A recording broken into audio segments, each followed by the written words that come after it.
On dit toujours que la vie c'est mollo.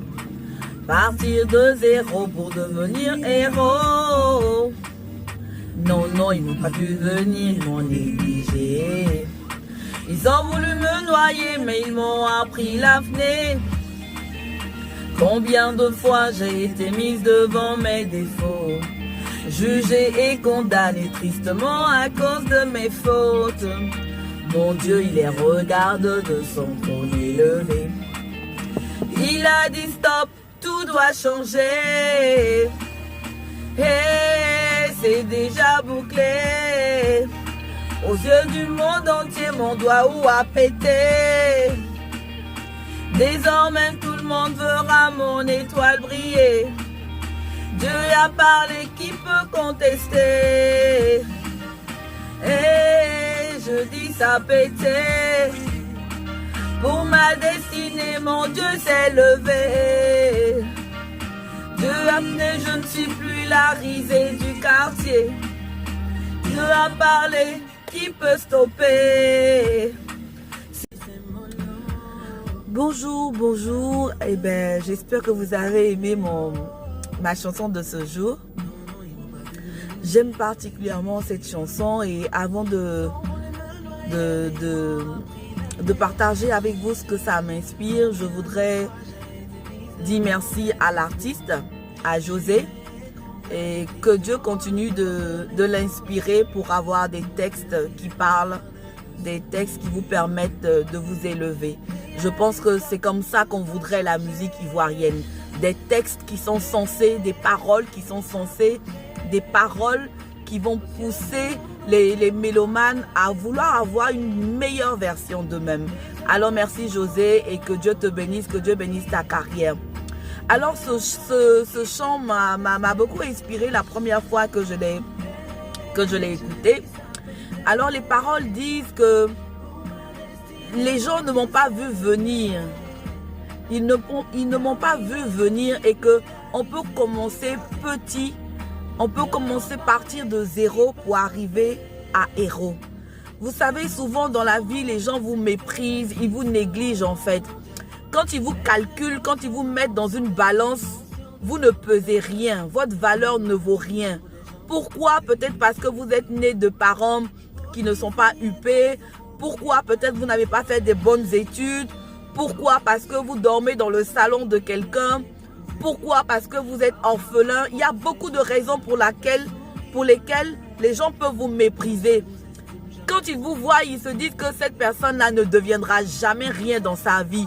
Ils vous méprisent. Et puis un matin, quelque chose s'est passé.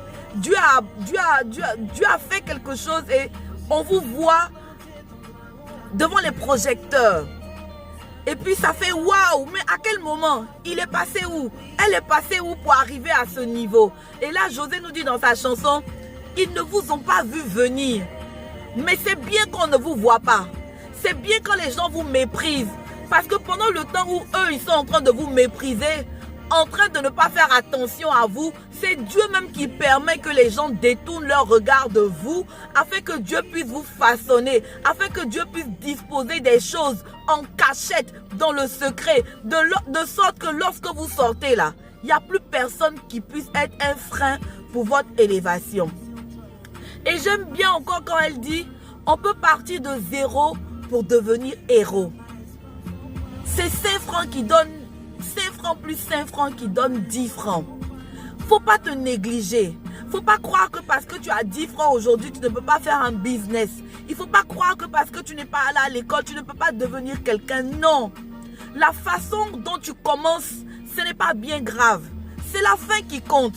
Alors il faut te battre. Il faut te battre pour changer de condition.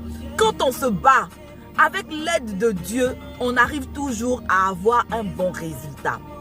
Et moi, j'ai envie de compléter la phrase de José. C'est vrai, on peut partir de zéro pour devenir héros. Mais de héros aussi, on peut être rabaissé pour revenir à nouveau à zéro. Oui, ça arrive. Tu peux monter et puis tu peux tomber. Ça arrive aussi. Mais quand tu quittes de ton piédestal et que tu tombes, ce n'est pas la fin du monde. Dieu a un autre plan. Et c'est pour ça que j'aime cette parole du Seigneur qui dit que la gloire de la seconde maison sera plus grande que celle de la première. Oui, comme le roi David, Absalom, le fils de David, a mené un coup d'état. David a été chassé du trône. Et même des fois, les plus proches collaborateurs de David, ses chefs d'armée, l'ont lâché. Le peuple l'a méprisé. Il a été humilié. Mais de cette humiliation, Dieu a travaillé. La Bible nous dit que dans le peu de temps où David a été chassé du trône par son fils Absalom, il a écrit au moins une 50aine de psaumes. Ça veut dire que le temps où Dieu permet que tu quittes de ton trône pour être jeté à terre, pour être méprisé, pour être humilié, c'est un temps de ressourcement, c'est un temps de renouvellement, c'est un temps où Dieu veut te peaufiner à nouveau. Parce que quand tu vas remonter à nouveau, ce sera gâté naninan comme on dit chez nous. Vraiment, toute chose, tout concourt au bien de ceux qui aiment Dieu. Donc on peut partir de zéro pour arriver à héros. On peut quitter de héros pour revenir à zéro. Mais comme Dieu est bon, comme elle dit, de son trône élevé, mon Dieu regarde. Et il est en train de dire, stop, tout doit changer. Je te ramène à nouveau sur le trône. J'aime particulièrement cette chanson-là parce qu'elle me motive. Elle dit comme ça que ils ont voulu me noyer. Les gens ont voulu me noyer. Les gens peut-être ont comploté contre toi. Les gens ont formaté des coups. Ils t'ont accusé. Peut-être même que c'est à raison qu'ils t'ont accusé. Qui sait? Ils t'ont peut-être aussi accusé à tort. Mais ils pensent qu'ils sont en train de te faire du mal en faisant tout ça. Mais ils ne sont pas en train de te faire du mal. Ils veulent te noyer, mais ils ne savent pas que dans cette épreuve où ils sont en train d'enfoncer ta tête dans l'eau, ils sont en train de maintenir ta tête dans l'eau pour que tu puisses mourir, ils sont en train de développer en toi un nouveau caractère. Quand elle parle de l'apnée, l'apnée c'est la technique par laquelle on apprend à respirer sous l'eau. Toi, tu ne savais pas respirer sous l'eau, mais ils t'ont jeté de force dans cette eau-là. Ils veulent te noyer, mais ils sont en train de t'apprendre à respirer sous l'eau. Ils sont en train de faire de toi un dauphin. Ils sont en train de faire de toi un requin. Ils sont en train de faire de toi un mammifère qui va régner dans les eaux, sur la terre et dans les airs. Ils sont en train de forger quelque chose de grand en toi, dans cette noyade qu'ils ont fomentée contre toi.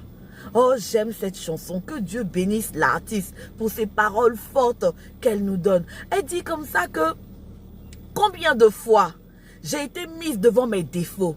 Vraiment. Et cette parole-là m'a ramené à moi. Oui, nous sommes tous pécheurs.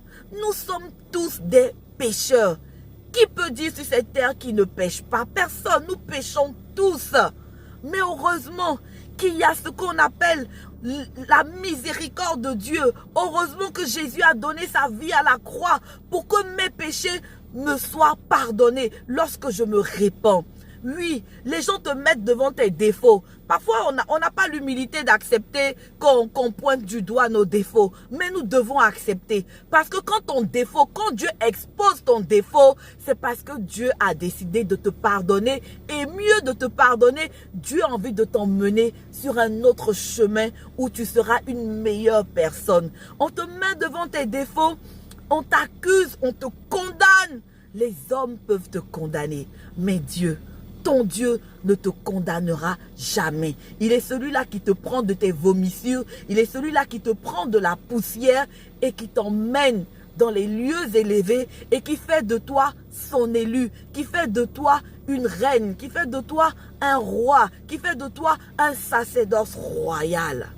Oh, j'aime ce Dieu-là, que lorsque tout le monde te jette la pierre, il vient et puis il dit que celui qui n'a jamais péché lui jette la première pierre. Ce n'est pas un encouragement au péché. Ce n'est pas un encouragement à demeurer dans ce qui ne fait pas le bonheur du cœur de Dieu. Non, c'est juste un encouragement à la miséricorde. À croire que même si tout le monde te condamne, Dieu ne te condamne pas. Et quand Dieu ne te condamne pas, il te donne la force. Il dit que là où tu es faible, lui, il se fait fort. Alors c'est le moment de pouvoir dire au Seigneur, oui, je suis faible dans tel domaine. Je suis faible ici. Seigneur, sans toi, je ne peux pas. Le fait que les autres mettent mes défauts sous les projecteurs, mettent mes défauts au grand jour, Je ne veux pas, je ne leur en veux pas. Ils sont en train de me faire du bien. Parce que si je n'avais trouvé, je ne trouvais pas la force de sortir de ma mauvaise voie.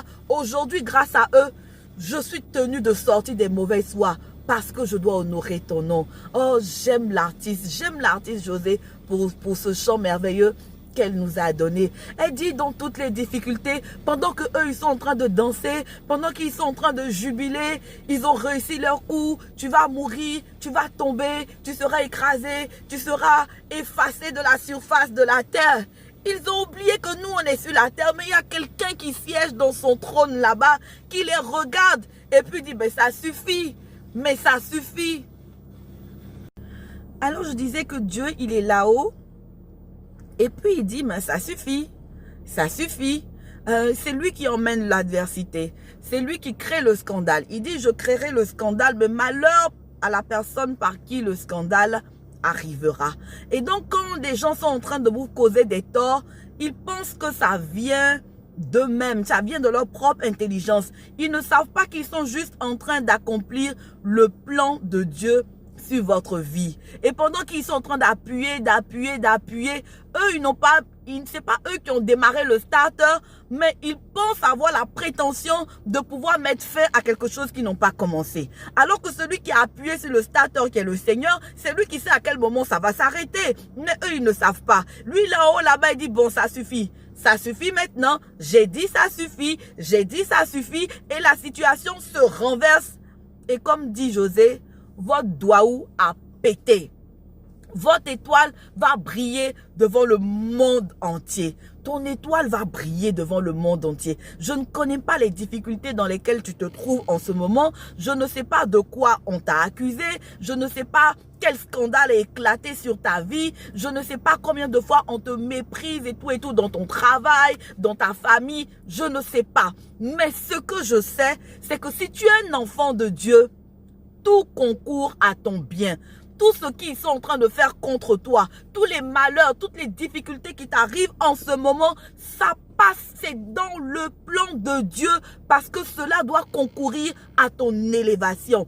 Comme l'artiste nous dit, la dimension de tes souffrances est à la hauteur de la dimension de ton élévation. Si tes souffrances sont mondiales, si ton humiliation est mondiale, c'est que ta réussite aussi sera mondiale. Alors ce matin, vraiment, je voudrais que tu puisses être fortifié, que tu puisses être revigoré et que tu crois en cette parole qui dit que tout concourt au bien de ceux qui aiment Dieu. Si un malheur t'arrive, regarde dans ce malheur-là, il y a un bonheur que Dieu est en train de fabriquer, de façonner pour toi. Et quand Dieu a dit stop, dis-moi, qui peut continuer?